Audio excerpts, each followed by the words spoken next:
Hey guys, Frogs here. Hope you're all well. What you're looking at in front of you is the GameCube I repaired in one of my previous videos. What I'm going to do now is take this GameCube to the next level. Yeah, I'm going to install a mod chip. So stick around and we'll crack on with that.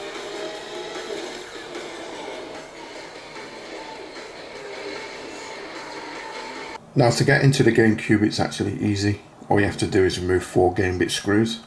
There's one here, there's one here, there's one here, and the fine ones here. Remove those and you'll be able to pull the top lid straight off.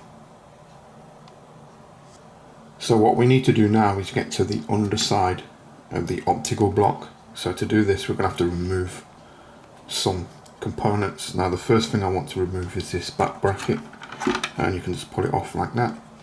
What I want to do now is remove the fan. Again, you saw in my previous video. To do that, you just remove these 2 screws. So I'll go ahead and do that and then come back. That's the fan and the power switch removed. What I want to do now is remove the port connector. Again, you just push it forward by removing these clips and it will fall forward like that, and then you just grab this ribbon cable and you pull it straight out, and that's that controller port removed. Now to remove the optical block, what I need to do now is remove a number of screws. There are 4 here. There's one here, one here, one here, and one here. And then what I have to do is remove all the screws that are around the perimeter of the GameCube. And then this optical block will pull straight off.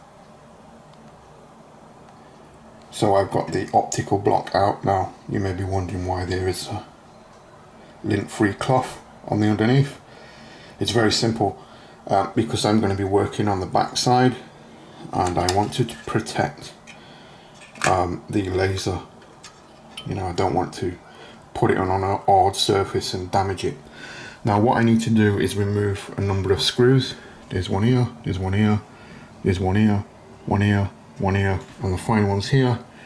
Remove those and that will give us access to the PCB that the mod chip fits to. I have the back off the optical block, and now we can see where the mod chip is going to fit. It's going to fit in this area here. Now what I'm going to do is I'm going to prep this area, and I'll give you a few tips and tricks how to make the mod chip easier to install.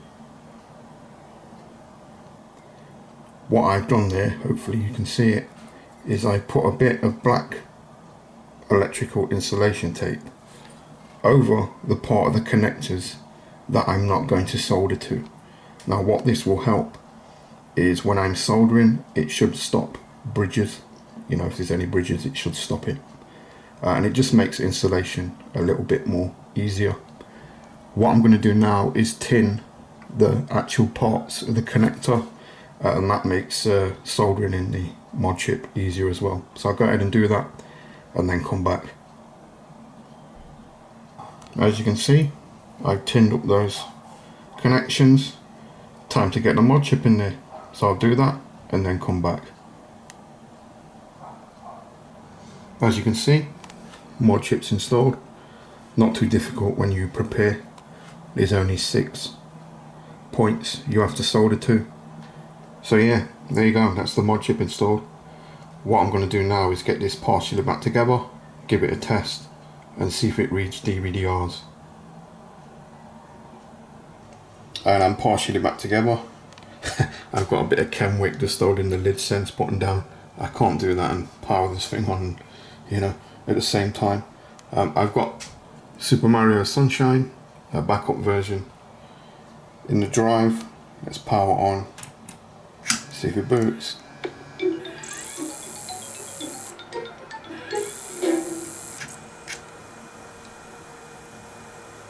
And it is. It's booting. Winner, winner.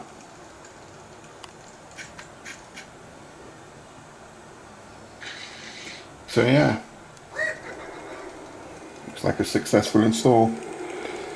What I'm going to do now is just leave this going for 10 minutes like this, because I want to see if it's actually okay at reading DVDRs before I put it all back together, because the GameCube can be a notorious bitch when it comes to certain DVDRs. So I'm just gonna let this thing run for 10 minutes, see if it skips, and then I'll come back, and if everything's okay, we can put it all back together again.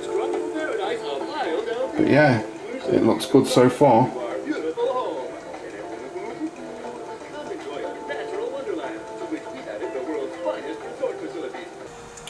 I've had this thing running for about half an hour with 2 or 3 different games, and it's not skipped a beat.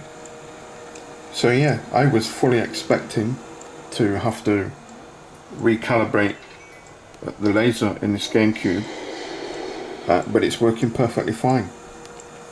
And there's an old saying, if it's not broke, don't fix it. You know, the worst thing I can try and do is get into this GameCube and try and calibrate the laser when it doesn't need doing, and it's working perfectly fine. As you can see, it's playing a bit of Luigi's Mansion and it's working great. So yeah, what I'm going to do now is get the lid back on this thing and I can wrap up the video. Class game.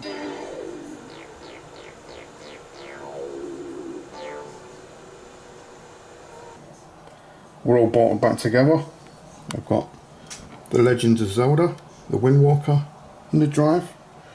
Shut the lid, power on, and yeah, I've changed the LED to a blue one. I don't like the orange one. It looks makes the GameCube look cheap.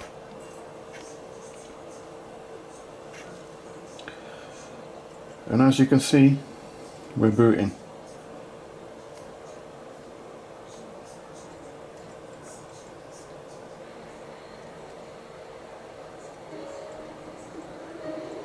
So yeah, there you go. Didn't even have to recalibrate the laser. Normally you have to, even you know, slightly a little bit of adjustment for even Rytec G04, G05 die discs, but this thing is reading them not a problem, straight out. So yeah, there you go. Hope you liked the video, guys. Please give it a big thumbs up. Like, comment, subscribe, all the usual stuff. And as always, I'll catch you on the next one. Sweet. I'm playing some Zelda Wind Walker.